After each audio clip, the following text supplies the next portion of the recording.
Geoffrey Owens. Hey. Hello. Hi. What was your first car? My first car? Yeah. What a great question. Was an old yucky Dodge Aspen. Oh. Yeah, that even surprised you, didn't Yeah, it? it did. You didn't see that coming, No. did you? Did they have wood panels? It had some wood paneling, Yeah, I I think. do remember the How did you Aspen. remember Yeah. that? It was a piece of crap. Now, how old were you when you got this first I was car? actually mature because I didn't learn how to drive until I was 29 or something. Right, because you grew up Because I back grew up in east. New York, Yeah, and the only reason I yeah. learned to drive was because I thought I was going to come to L.A. to live. Right. That's why I learned, and then I came to L.A., but I didn't end up living at that point. But meanwhile, I learned how to drive, and I just grabbed the nearest car that I could find that someone was selling from a sign on the street in New York. You didn't check it out or anything? I did. I guess I did. I drove it around the block or something. I mean, but have a mechanic check it out? I don't think so. No. Yeah, and I don't even remember what happened to it eventually. And then after that, I had a series of Volvo 240s, which are some of my favorite cars. I had 7 Volvo 240s. Right. From Aspen to Volvo. Mm-hmm. Nice touch. Volvos are, what was that show, Arthur, the movie? Do you remember Arthur? Yes, yeah, sure. He had that saying, Volvos are boxy. But they're good. But they're good. Yes, that's right. I agree. I concur completely. That was genius, actually, that movie. They're boxy, but they're good. But they're good. Yeah. I am Laura Cathcart-Robbins. This is the only one in the room. But I am never the only one in this room because, as usual, my boyfriend, producer, and co-host, Scott Slaughter, who I call Hun, is here as well. Hi, honey. Hi, Hun. I like it. Hun, we have to shout out our friend Jennifer Vega really quick because Get out, Vega. she texted me about July, I guess, and said, "Don't you know Geoffrey Owens? You should really get him on your show. He's amazing." So shout out to her. Yeah. Thanks, Jennifer. Yeah, right? And here you are. So I texted her and I said, "He's coming. Cool. He's doing it." She was very excited. So I'm going to introduce you really quick, and then we can talk to you. All right. I truncated your bio. Yes, so. that was wise. Okay. Since graduating cum laude from Yale University, cum laude, which actually literally means... Which means, please arrive, Lord. As soon as It does? Come, Lordy. Cum laude. Come, Lordy. It means, come, Jesus. I don't think it means that. It means with praise. You could use that in a rehearsal. Yeah. From Yale University, Geoffrey Owens has built a distinguished career as an actor, director, and teacher in television and film and stage, and on stage.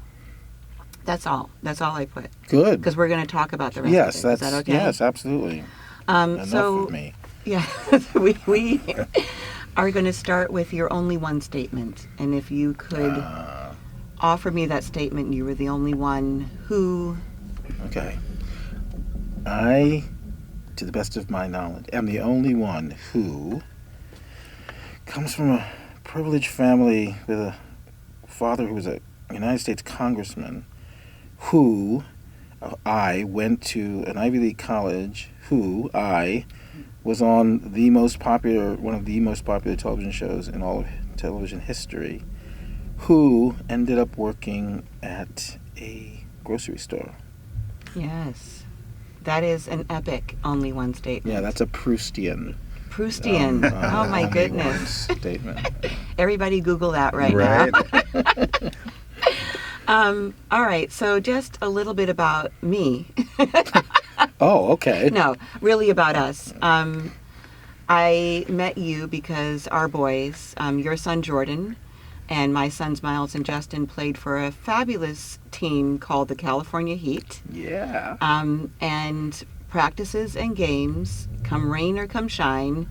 Your wife Josette, who I love, big shout out to Josette, and thank you so much for helping put this together. We would all sit in the bleachers, my ex-husband Brian, and we would watch practices, and we were at games, and we did parties and play dates. And when you guys moved to New Jersey 10 years ago. 10 years ago, Justin was devastated. Miles was too, but Justin I didn't realize and that. Jordan, yeah, they really.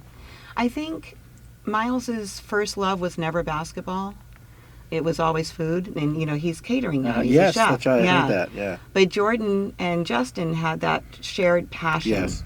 for basketball, so I think that's why it was a Yeah. particular loss. Also, Jordan was he could have been their brother, the way that he looked and Absolutely. the way the bond And I was, know yeah. Jordan hated leaving L.A. He did not want to leave L.A. Yeah, He loves L.A. yeah. Still does. Do you think he'll come back here? Yes, he will. He will. Yeah. And one way or another. He's planning already. Right? Yeah. Oh, yeah. He's at UMass Lowell, Yes. and he's playing ball. Yes, he has a D1 scholarship at UMass Lowell. Yeah. Yeah. I haven't seen, but I've just seen the pictures, and it looks amazing. He's tall. Well, he's actually, for basketball, he's not. He's No, but- 6'1". but- He's a point guard. Yeah. But, for my family, he's Yeah, tall. yeah. Towers over me. Yeah. Oh, and he's so handsome. He looks just like he did when he was little. Yeah. Yeah, and I talked about Josette, but I just love your family, and I'm so grateful that you came back. Not just to LA for me, but that you came to do the show. You're welcome. Because we talked about it over the summer. That's right. Yeah. And at that point, I didn't know when I was going to be back. So right. this is great. Right. You were born in Brooklyn to a teacher and a librarian. Yeah, Is that my correct? father was a librarian by profession. He became a congressman eventually. But Yes. and my mother was a teacher. Yeah.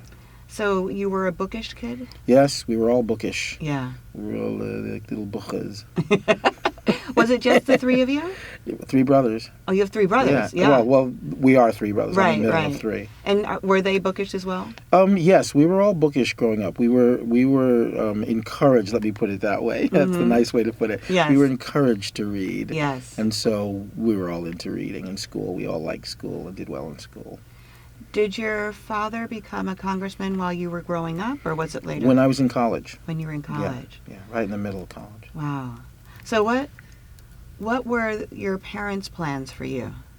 They just wanted me to do something good and important. My mother is very, sociologically and politically conscientious, so she just wanted me to do something good in the world. And my father, I was not very close with my father, so my father and I never had a talk about what he wanted for me and stuff like that. But I kind of inferred that he wanted me to do something meaningful. As fathers do, there probably was part of him that wanted me to follow in his footsteps in some way, or at least show some interest in what he did. Unfortunately, I was very rabidly anti-political as I grew up, even into my early adulthood. And now I realize how much that must have hurt him. Wow. Because when my son does things that seem to just kind of ignore or cut out what are things that are important to me, he doesn't. I know he doesn't mean to hurt me, but I feel like, why doesn't he care more about these things that I care about? So now when I think about it, I was just very apathetic towards, and he was a great congressman. He was a great man politically. He did wonderful things for so many people, and I must have seemed just perfectly indifferent to it most of the time, and that must have been difficult for him. Yeah. Do you knew at an early age that you wanted to pursue the theater? Yeah, since 2nd or 3rd grade. And were you worried about how your parents might perceive that, or did you just go full steam I was ahead? never worried about it, nor did they make me worry about it. I always felt like they would support me. Yeah. My mother did say from time to time things like, well, we'll give it till this and then you'll do something else, right? Right. Like, yes, Mom, yeah, she gave me a timetable, and I actually kind of came under the timetable, so I was good, I made it before the deadline, so she had no complaints. But she is always concerned, parents are concerned that their kids are happy and fulfilled, Of course. But they gave me a lot of support, a lot of leeway, a lot of support, yeah. And were you ever interested at that age while you were growing up, 2nd grade through high school? Were you interested in TV and film, or were you just interested in theater? I was just interested in acting, which to me meant theater somehow. Right. I never imagined that I would be on TV. It was just, I did plays in school, so acting was theater, Right. The idea of doing anything beyond that was, I don't know, completely theoretical. Did you watch TV?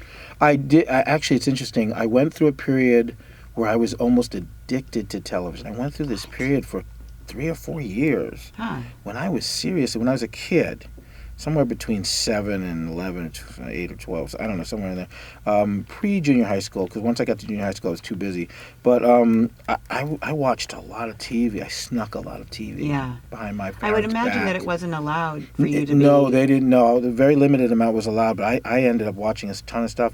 And I think that got broken when I got busy. I got busy in junior high school with friends and a girlfriend, and so the TV took a back seat to the telephone.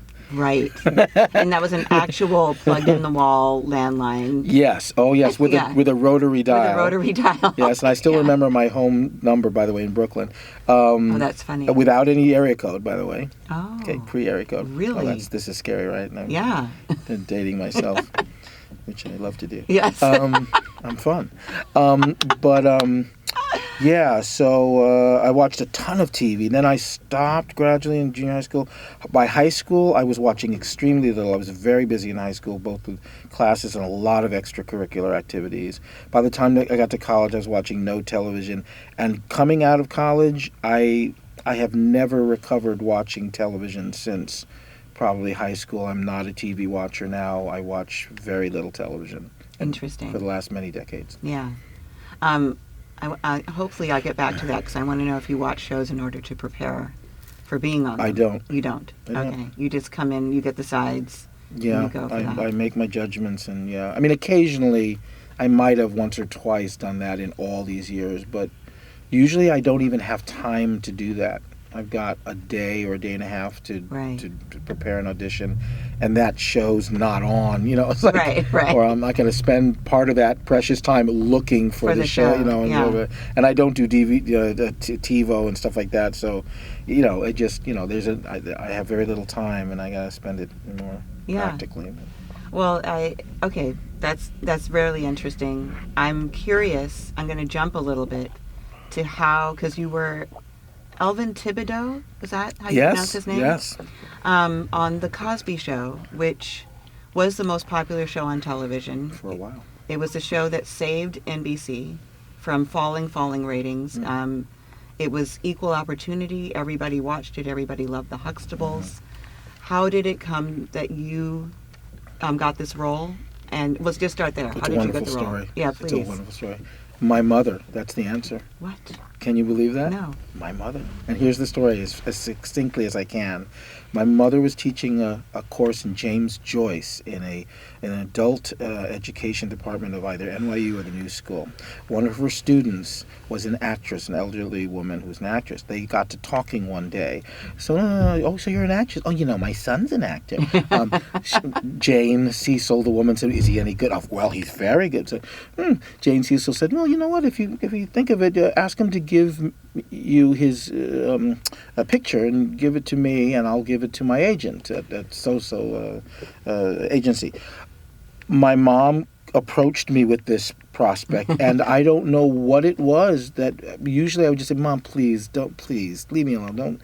I actually did it. I gave her my picture. She gave it to Jane. Jane gave it to her agent, and her agent called me in for an interview. I had an interview with that agency. It was the world's worst interview. I answered all the questions wrong. You know, if they had asked me, "Can you act?" I would have said no. I mean, it was terrible, and I left feeling they must hate me. But less than 2 weeks later, the woman who is the agent called me and said, "Geoffrey, your picture was sitting on our desk when the breakdown for this show called The Cosby Show, second season, came in, and they want to see you. We submitted you, and they want to see you." I'm not even with the agency yet. They hadn't even, I was supposed to come back and do an audition or something. This was before that. So, of course, make a long story short, I did an audition, and then that was on a Saturday, actually, interestingly. And then on a Monday morning, the day of the first of shooting that episode, I did a callback at the studio in Brooklyn and got cast that day and started working that day. Amazing. It happened so quickly. Amazing. And I didn't understand what was going on. That's incredible. So did you thank her? What did you thank your mother with? Oh my gosh. I think I took her out to, McDonald's or something.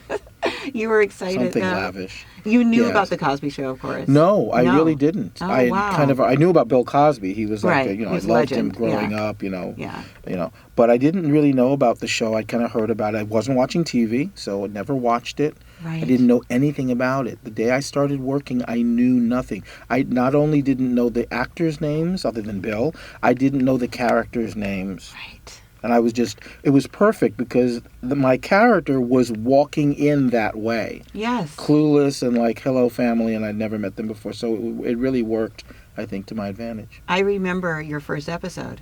I remember you walking in. For people who haven't seen The Cosby Show, can you describe your character? A macho nerd. Yeah. That's good. He really was. And your relationship with Mr. Huxtable was interesting, right? Yes. Or Alvin's relationship Yes, with Mr. Huxtable. it was somewhat adversarial at It was, first. yeah. And then he just warmed up to me eventually Yeah. and kind of won him over. But it was fun and awkward and fun winning him over. What was your time like on the show? How did I like it? Yeah. Oh, it was fine. Everyone was nice. It was, I worked, first 2 seasons I only worked 3 times a season. So, and then after that I worked more often. I was put on contract in my 3rd season. So I was never there a lot, even when I was put on contract every 5 episodes or so, you know what I mean? So not nearly as much as all the other guys, still a bit of an outsider, But everyone was always really nice and supportive, and the experiences were good. Hardly, I can't really think of hardly any time where there was tension or negativity or anything. So no, it was lovely, really.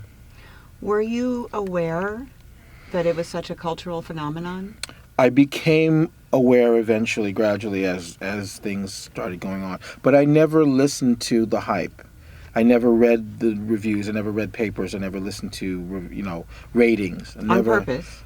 Just, not even on purpose, just it didn't interest me. Okay. It didn't interest me at all. All that interested me was coming to work and doing the best job that I could as an actor. I didn't care anything about all the other stuff. Right. And that's kind of the way I am and how I am now. I don't read reviews. I don't want to get involved in who says what about what. Right. I just want to do I understand that about you, especially knowing you, but how was the rest of the world about you? What was it like being you out this after person? that first episode Yes. aired, life changed dramatically. How so? Well, there's no more privacy. I mean, right after that first episode, I started getting recognized in public, which was the start. That was late September 1985. Mm-hmm. And since late September 1985, I have not been able to go anywhere without getting recognized, all these years, especially recently since something that happened a year and a half ago. But yeah, I mean, it's a weird thing to go from complete anonymity Right. to, having been watched by 55 million people at a time. Who think they know you? Yeah, who think they know me Yes. because I've been in their living room. Yes. One of the jokes I've had over the years, people say, "Oh, you've been in my living room," and I say, "Yes, and it's a very nice living room too. I really like some of the choices you made." Oh, okay. That's so you. Yeah, It's great. Frozen for a second. So, can you describe what your career was like after the Cosby Show? After the Cosby Show ended, Yes. Cosby Show ended in 1992, early 92, and it was interesting. I didn't expect things to happen from it, like TV things, but I kind of thought that other TV things would come directly from the Cosby Show because that's what happened to people who are on popular shows and with a lot of recognition. And for whatever reason, and I'll never figure it out, and I don't spend much time trying to, that never happened. I didn't segue into another show. In fact, I did extremely little television for the next many years, and the next job I had with any kind of contract was 5 years 5 years later. After the Cosby Show ended, I had another job on TV. So that was interesting. But meanwhile, I didn't really care. I noticed it, but I didn't care. I was doing theater. I kept doing theater. I did theater while I was on the Cosby Show. I did theater after the Cosby Show, regional theater, and off Broadway theater in New York. And I was directing theater. I was also teaching. So acting on stage, directing, and teaching kept up a lot of part of my life. I was also a part-time minister in a Christian church, which took up a lot of my time. I didn't know that. For 15 years, I was in a Christian, non-denominational Christian church, and I became a part-time minister, and I spent a lot of time working with men, counseling them from the Bible and all that stuff. Interesting. So that was the biggest part of my life for that chunk of time, actually. Actually, my career was secondary. But so the fact that I wasn't getting film, and I got some film opportunities, very little, and hardly any TV opportunities at that point, it didn't actually really matter to me emotionally, although I clocked it, critically, but... You were aware of it. Yeah, but you weren't, I didn't really care. You weren't pressed. Yeah. It was only years later I realized I should have cared more. Yeah. I really should have cared more. When I was working at Trader Joe's, I really should have cared more back then. Trader Joe's, by the way, I have to say, is a great, great, great place to work. It was lovely. It was a great experience. So I don't want to seem, when I mention the Trader Joe's thing, like that was like a downer and a negative thing. It was actually a wonderful experience. But you know what I'm saying. I mean, I feel like my calling is to be an actor. So in that sense, I didn't want to be working there instead of being an actor. Yeah. Oh, I was just thinking while you were talking, and we're going to talk about Trader Joe's, but I mean, besides Lisa Bonet, I don't know that anybody went on to have a television career from The Cosby Show. Malcolm's been on many shows. He has been on many shows. Yeah, he directs, too, a lot. Yeah, and he's been on... and Felicia. He's been... Felicia, of course. Yeah, I mean, of course. Felicia. Yeah, Felicia. Film, theater, and television. Yes. Malcolm's been a regular on a number of shows. Since You're right, the show. you're right, Yeah, yes, including right yeah. now, The Resident. Oh, is he? The Resident. Okay. Oh, yeah. In Atlanta. Yeah. Yeah. All right. So then I'm wrong. But Raven, Raven has had a few shows Yeah. and done very well, and she's brilliant.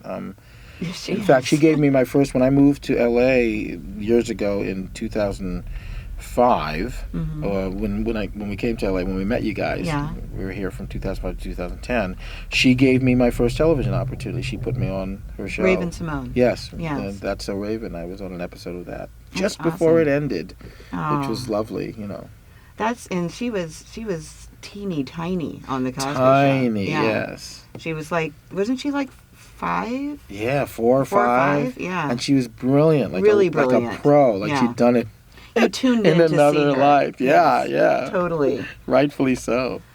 All right. So now I was also just going to say that during the time that I knew you as a director and a teacher of theater. That was what I assumed you did full time. That's what I knew you to be. Yeah, not full time, but yeah, a good, consistently. Yeah. Yeah, And I knew that to be your passion. definitely. Yeah. And I still knew you to be a theatrical person. Yes. And and I was telling Scotty, I was like, he's really serious about the theater. This is Shakespeare right here. Shakespeare's my great love. Yes. Yeah. You've been a judge at the National Shakespeare Competition. Oh yeah, for many, many years. Yeah, for 25 plus years At the I've Lincoln done that Center. at Lincoln Center. Yeah. Right. Wow. It's a high school competition. It is. Yeah. How cool is that? It's wonderful. Yeah. You get to watch 54 or 55 students in a row do 2 pieces of Shakespeare back to back. So you're watching 110 pieces of Shakespeare over the course of 3.5 hours. Do you tune out judging. ever? No, I don't. You never No, I tune don't. out. Nope.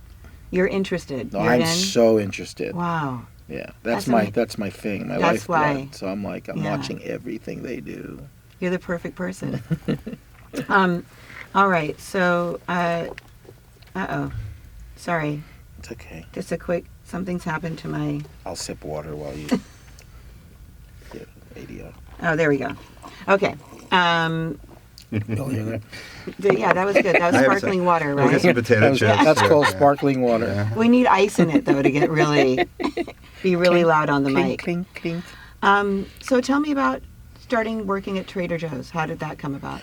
Well, it came about after years of, basically, to make a long story short, years of not working enough, and getting into debt because you're not working enough, and you're, not that we were like, my wife and my son and I weren't like spendthrifts, Right. lavish spenders, but, we have the expenses that any family has, and we're not bringing in much income, and we started to get into debt and really started to grow. It was a serious situation. I actually took the job at Trader Joe's, not even to not even to make money, not even to get out of debt, but to literally stop the debt from growing. You know what I mean? It was that bad. It's like just to stop it from growing, Right. Yeah.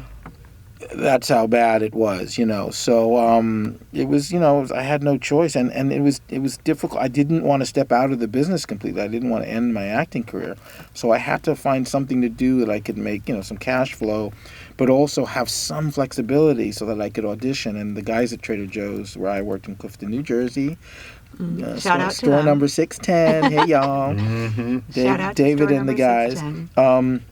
were really, really lovely with me where that was concerned in terms of flexibility and just being really understanding. I got 4 jobs while I worked there over those 15 months, 4 or 5, I think 4 gigs and then a commercial. So I continued, kept my foot in the business thanks to them, and I, earned enough money to kind of stop the debt. Didn't really, but anything helped. So, and I felt good about working. I felt good working and not just, waiting for the phone to ring anymore. It was a good feeling, productive, healthy, spiritually positive feeling. And what were you doing there? When you work at Trader Joe's, you do everything. Everyone does everything. So registers, stocking shelves, bagging, everything. all of that. Yeah, I mean everything you can imagine in the store, you do. Okay. Yeah. Garbage. Yeah. There was one very uncomfortable moment when I was doing the garbage behind the counter, actually literally on the floor, emptying the garbage, and all of a sudden I saw a man leaning over the counter and said, "Can I have your autograph?" Oh no. And it was just the weirdest juxtaposition of those 2 parts of my life coming together. Wow. Yeah. Did you give it to him? I did. I did. There was no we weren't allowed to take pictures in the store, but I believe I did that. Yeah. So you're not allowed to take pictures in the store. So that woman, clandestinely, yes. Yeah. So she took your picture. Yeah. What was your impression of her taking your picture? Did you know that she? I didn't. I had no idea. I wasn't aware of it when it happened. No. No. I had no idea. Okay. No. Do you know who she is? No. I mean, I know her name because they put it in the media and stuff. Her last name was Karma, by the way. I thought that was interesting. Oh, that is interesting. Karma. Yeah. Yeah. So she wasn't someone that you had a rapport with. No. She came through. Never She met her. recognized you. She snuck a picture. Yeah.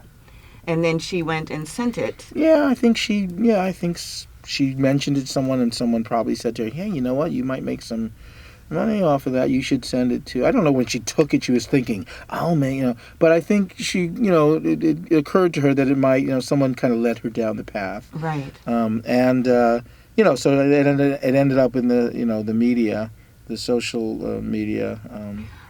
Not social media, the media, just tabloids. Well, it was, and so did you found out, because I looked at your social media, it looks pretty recent. Yeah, recent and weak. I wasn't going to say weak. But, recent and tentative and... but were you on social media then? No. Not at all? I was on Facebook. Right, I was on Facebook. right. That's it. So how did you find out that the picture had gone Well, live? we felt, first of all, I was tipped off about 10, 11 days before the story hit. A guy from the National Enquirer called me and said, a woman took your picture at Trader Joe's. We are doing a kind of Where Are They Now story on you. Would you like to comment? And I hung up on him.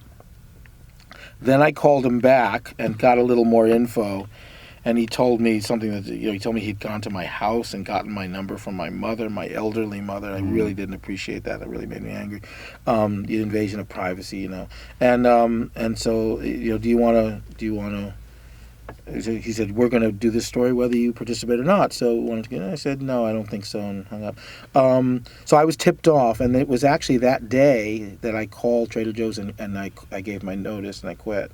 Oh. Because at that point, I just felt like I can't go back into this situation knowing that there's people there who are maybe casing the joint, taking Yeah. more pictures, asking people stuff. It was just too I felt like for my peace of mind and my personal dignity, I couldn't continue to work. And I didn't even give my notice. I said, I'm done. I'm not coming in anymore. I explained why, and they understood. They understood, They yeah. understood. And that was that. And then 10, 11 days later, and it's so funny, Josie and I are so old school. We're thinking, oh, the National Enquirer, the tabloids, how bad could it be? I'm envisioning those little newspapers that they sell in the supermarket. Yeah. How many people take Like those? a little column a few in the back, thousand, yeah. so what? Never occurred to me that it was internet. Never Yeah. occurred to me. And all of a sudden, one day, it was August 31st, 2018, and Josie says to me, oh, honey, here it is. Huh? Here it is. And boom. It was all over. Mm-hmm. It was all over everywhere. And but very soon after that, within an hour or two, the positive, supportive, encouraging stuff started coming in from literally all over the world, and all types of people rallying to my defense, defending me, and shaming the shamers, and it was just overwhelming. It was amazing. Who do you recall being like on that front line of support that has name recognition? Justine Bateman. Okay. Jason Bateman's sister. Yes, Justine Who's Bateman. an actress in her own right. Yeah, absolutely. Yeah. Reached out to me through a mutual friend, and we actually struck up a text relationship for months after that. She sent me a book that she wrote called Fame, a book that she wrote and published, which is very good, which I greedily gobbled up. It was very relevant to my life. She was, we had so much in common in terms of, stepping, not being in the limelight anymore and doing other things and stuff like that. So she immediately, commiserated with me and supported me and stuff like that. There were a lot of people, a lot of names. It was some Cosby people, got in touch with me again. Malcolm was very supportive. Keisha Knight Pulliam. Nicki Minaj. Nicki Minaj, Tyler Perry, of course, I gotta say, Right. Tyler Perry stepped in. And I was gonna get to him. But Nicki Minaj gave me $25,000, right, which I then gave to the Actors Fund of Actors Equity. Which is beautiful. I felt like I just needed to do something like that with it. So Nicki Minaj gave a wonderful donation to the Actors Fund. Let's put it that way. Very, very awesomely generous of her. Well, from here in Los Angeles, watching this unfold, I was hurt and angry, and then scared about how it would impact you and Josette and Jordan. And then I heard that you were going on Good Morning America to address. Can you talk I went about on that? everything. But first that was the first one, yes, that was the right? first one. But in a matter of 4 or 5 days, I think I did every interview that a person can do. Yeah. How was that for you? It was, How did you feel at that point? Even with the it was support? weird. It was weird. It was weird, positive, weird, good, but it was weird. I've never had such scrutiny, and even 25, 30 years ago, with the Cosby Show was nothing compared to this. This is the internet now. No, you're right. When I became a television celebrity, there was no internet. So 55 million people around the world might have watched the show, but a small fraction of that in my area did. But this was like everybody saw my face. I was one of the top trending names for a week or so in the world, and it was really bizarre. I'm a private person, so it was not easy. It was difficult, but it was positive, and I had a platform to say something that I felt was important. I was kind of cast in the role of a little bit of a working class hero or spokesman for the dignity of work and something, which I wasn't completely comfortable with, because there's nothing heroic about what I did, at all. I took a job because I had to. That to me isn't heroism, but a lot of people kind of cast me in the role of a hero, and which I have to graciously accept that. You know what I mean, and not say, no, get away from me, I'm not a hero. It's like, thank you, and people have said really lovely things to me ever since then, up to yesterday. I keep getting people coming up to me and commenting on the thing that happened back in late August or September 2018. Very lovely things, and I'm really grateful for them. But at the same time, it's like I didn't do anything, Well, something about me, it's like it's worse for me to get praised for something I didn't do than it is for me not to get praised for something I did do. That's always the way I've been. Yeah. So, although it makes me uncomfortable, I still have to keep in mind how much it has meant to people.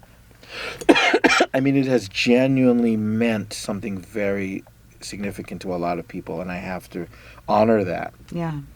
I think that people were primed to make you a hero, like with this era of decadence and the way that decadence is displayed, and you may not even have been privy to this, but on social media, it's all like, the lifestyle that is portrayed, that people are ascribing to and inspired to. And then to have, I think they were ready to bring it to a level where they can worship somebody that is just working to support his family, full stop. It struck a chord, I'll tell you. It really did. It did. I think it was like an antidote to that lifestyle at the time, or the portrayal of that lifestyle, and people glommed on because they really want to believe. And I think it was an eye-opener to a lot of people, not everybody, but to a lot of people, about how the business works in terms of you can be a celebrity, you can be a recognized celebrity, a star or whatever, in people's eyes, and not be able to support yourself, which was a really shocking surprise to a lot of people, but it's true. Yeah. Who is Brian Dunkelman? Do you know who that is? No, I don't. He's on your social media. Uh-huh. And I don't know.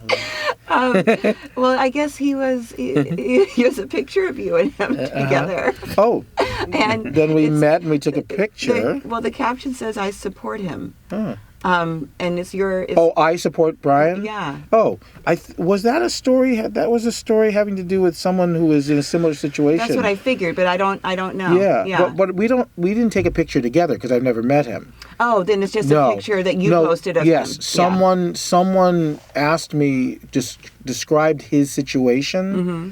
And I said, it sounds like he's going through a lot of the things that I've went through, and yes, I support him. Yeah, it was that kind of thing. I don't personally know him, but... You're like standing with him. Absolutely. Yeah. Yes. What about, let me see, Jacil Tucker Robinson? Do you know who that is? This is getting creepy now. Now I feel like I'm on the stand in a trial. You need to know this guy. I'm sorry, one second. Don't say that. No, I do not know that person to the best of my ability. Okay, to the best of my recollection. You can just walk out of the interview right I feel now. like this seems like The Godfather. No, I don't know that person. Oh my goodness. Okay, so this is Daniel's fault. Daniel, our sound man, best sound man in the biz. But maybe I mean. No. Explain though. It's a story. It's a good one. Daniel brought to my attention that there is a rapper named Young Jock. Yes, I've heard about this story. Whose real name is Jacil Tucker Robinson. That's he. Yeah. Okay, he's driving Uber. Well, he's driving a rideshare service. It's actually not Uber. Yeah. People are giving him crap about it. Yeah. And so what happened was two people, he picked up a fare. It was two women. They started filming him. They asked him to turn around. They asked him if he was indeed Young Jock. And then they had a conversation, and I wrote down a couple of notes. Once he confirmed his identity, one of the fans asked if he had fallen off, which is, meaning to say that you fell off from fame and you just don't have anything going on anymore. Right. And he said, why I gotta have fallen off? I'm making extra money and meeting great people. He's a Big Brother in the Big Brother organization. He says sometimes you've got to lead by example. Sometimes you have to show people you aren't too big to do the right thing to make an honest living. And he's like, guess what? My bills are paid, unlike a lot of these folks that are talking bad about me. I feel for this guy. Yeah. I mean, that's, I feel for him because, I totally. Well, when you were describing that situation of him taking his picture, asking him to turn around, I'm like, oh, God, what a nightmare. Just leave me alone and let me do my job and what I need to do, and don't try to shame me. Don't try to shame me. Yeah. That's more difficult than what I went through, because the woman, when she took my picture, I wasn't aware. You know what I mean? I didn't have Right. to go through experience of, hey, you're exploiting me right now. You're whatever. But they're in his face with it, and that's Yeah. awful. Do you think, because what we alluded to but didn't talk about was Tyler Perry coming forth and giving you an offer to be a season regular, right, on the Haves and Haves Nots? A certain amount of, yes. I mean, I guess so. Yes. I mean, I did 10 episodes of this. Yeah, basically, yes. That's what he gave me. didn't And think that of it in terms was of that, just yeah. on the strength of what had happened. It wasn't because you had auditioned for him. I never auditioned for him. Yeah. I'd never worked for him. He just reached out and heard my situation and said, okay, I'm going to give you some work. Yes. Simple as that. There you It's go. just incredible.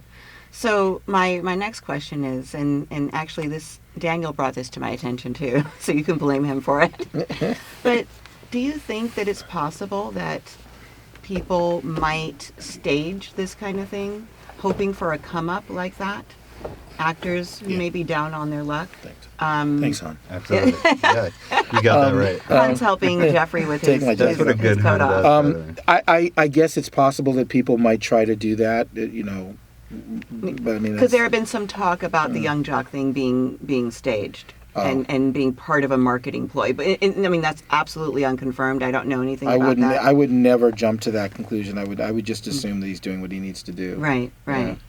So tell me what that was like, having this media frenzy around you for what was supposed to be shaming, and now people are coming and supporting you, and now you've gotten a job offer. What is that like? Well, again, it was all so bizarre good, but just like, oh my gosh, and now I'm working for Tyler Perry, you know, for 10 episodes and being put up in Atlanta. I'm going down to Atlanta and working for a whole week and getting to know and work with this, you know, icon of the business. And you know, last week I was nowhere, you know. So I shouldn't say that, but I mean, in terms of the business, you know, I Right. was just, you know, no one really cared about my story, and now all of a sudden Everyone cares Yes. about it. It's like, it's shocking. It's just Yeah. so extreme. Yeah. But boy, he treated me very well. I am eternally in his debt for what he did for me, and the boldness, the courage with which he reached out to me, and the generosity is just incredible. And it's interesting. We did that work together 15 months ago. It is now starting to air this month. You know, Okay. what I did with him 15 months ago Yeah, is now starting to air. air. Yes. Amazing. I don't understand how that time frame works, but Yeah. that's the way it works. That's a long time. Yeah. And since then you've NCIS. NCIS Miami, NCIS New Orleans. New Orleans, Actually. okay. Yeah. Billions. Billions, Power. Power. Mm-hmm. A Showtime show called On Becoming a God in Central Florida. Right, exactly. Yeah. That's a title. Wow. Kirsten Dunst is the star of this Oh, show. I've heard of It's a this. Showtime Yeah, show. I did yeah. 2 episodes of that. Okay. And I think something else I'm not thinking of. And I did a couple of movies. A movie called Fatale with Michael Ealy and Hilary Swank. I love Michael. And I love it was Hilary very Swank, nice, too. Yeah. Yeah. And a film called Hide and Seek with Jonathan Rhys Meyers and Joe Okay. Pantoliano. Joey P. Joey Pants. Yeah. Joey Pants. Hey, Joey. Yeah, so a lot of opportunities Yeah. from this, yeah. Would you say that it's one of the best things that's ever happened to you?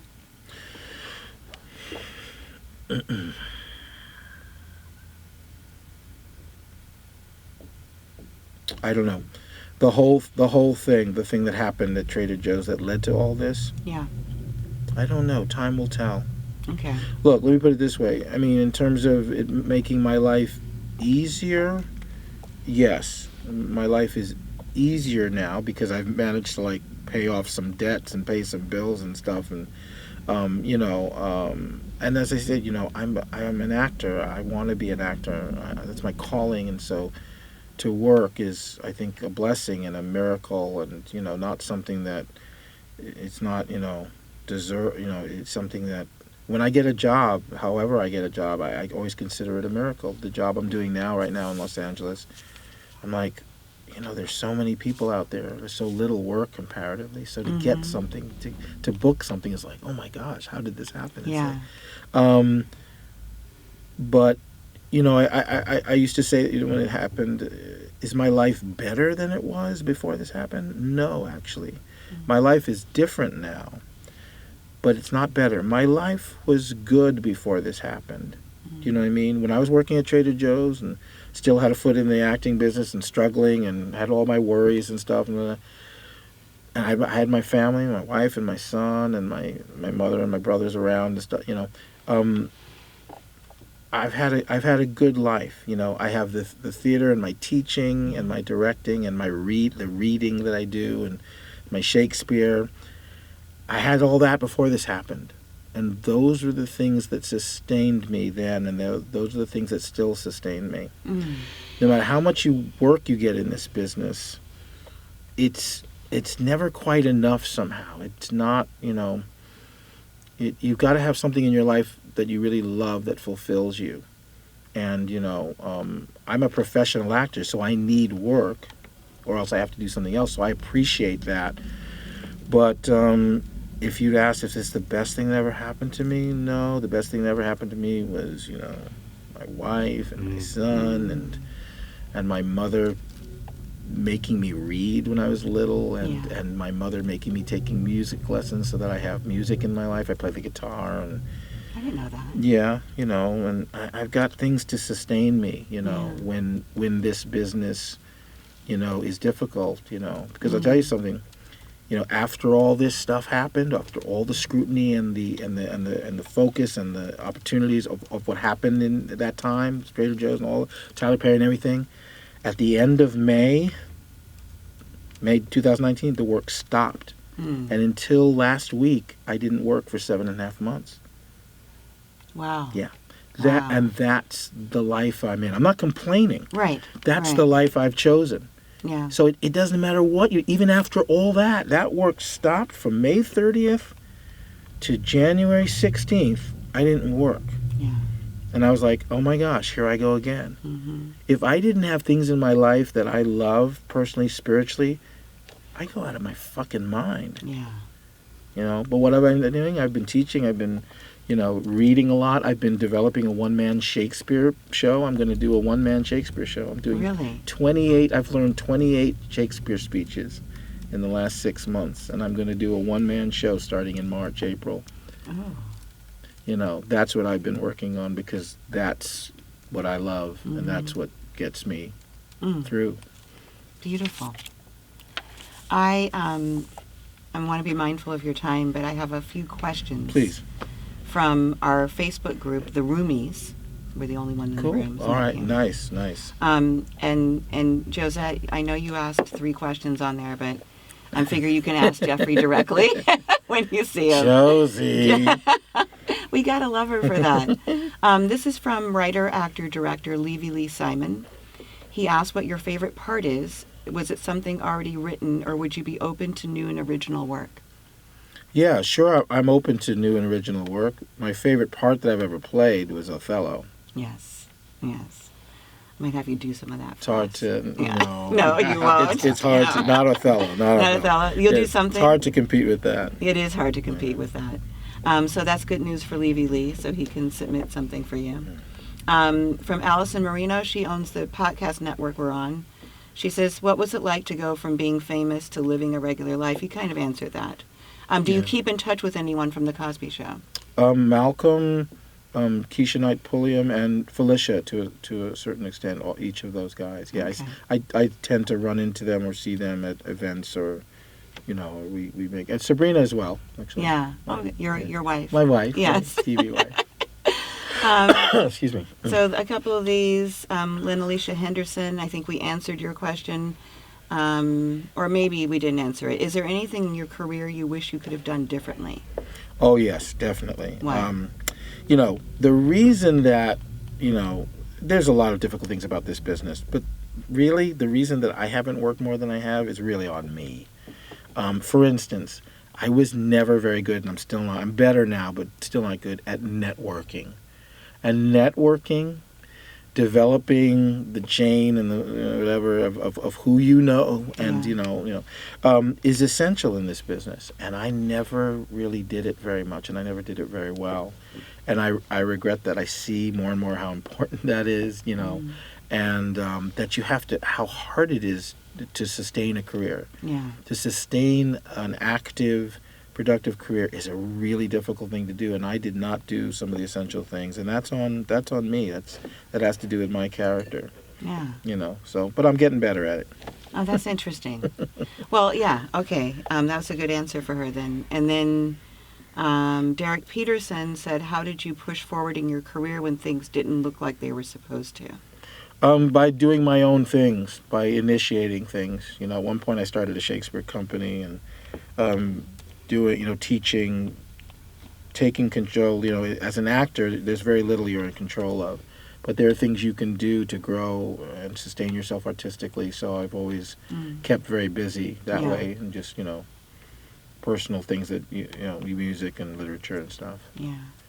My cousin, who I've never met, I have 3,000 Cathcart cousins all around the country, and one of them is named Michelle, and she asked, "Are you married?" That was her question. Yes, Michelle, I am. I know. She could have looked you up. She's very sweet. Does she know that song? She's going to know it now. She's got to listen to that Beatles song. It's gorgeous. I love that song.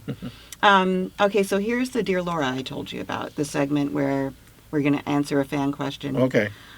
This is from, what's Lucia's last name, hon? Brawley. Yeah. You're asking Is me? Lucia or Lucia? Do you know? Well, in Italian Lucia. it would be Lucia, but Lucia, that doesn't yeah. necessarily mean she pronounces it that way. She does. So we're going actually. to, she does? Lucia. Lucia Brawley. Dear Laura, I saw Geoffrey Owens play Romeo in Romeo and Juliet, the first play I ever saw. 1987, when Public Theater bussed the production to my neighborhood in New York City. He made me want to become an actor, which I did. He has more class in his pinky toe than Fox News has in its entire building. How has life changed since that fateful day when they maliciously shamed you?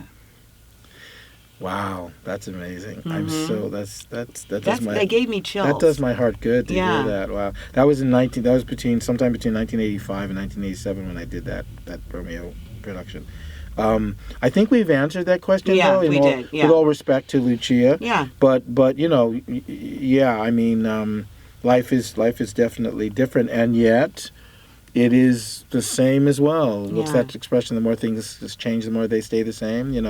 I've gotten a lot of opportunities to work, and yet the prospect of not working is still a reality for me. The fact is, as an actor, I never really know not only when I'm going to work again, but I never know if I'm going to work again. And that's just part of the business that I chose. So that hasn't changed, actually. But yes, I've gotten some great opportunities. I've been able to make a little money to help my situation. And But ciao to Lucia, and thank you for that.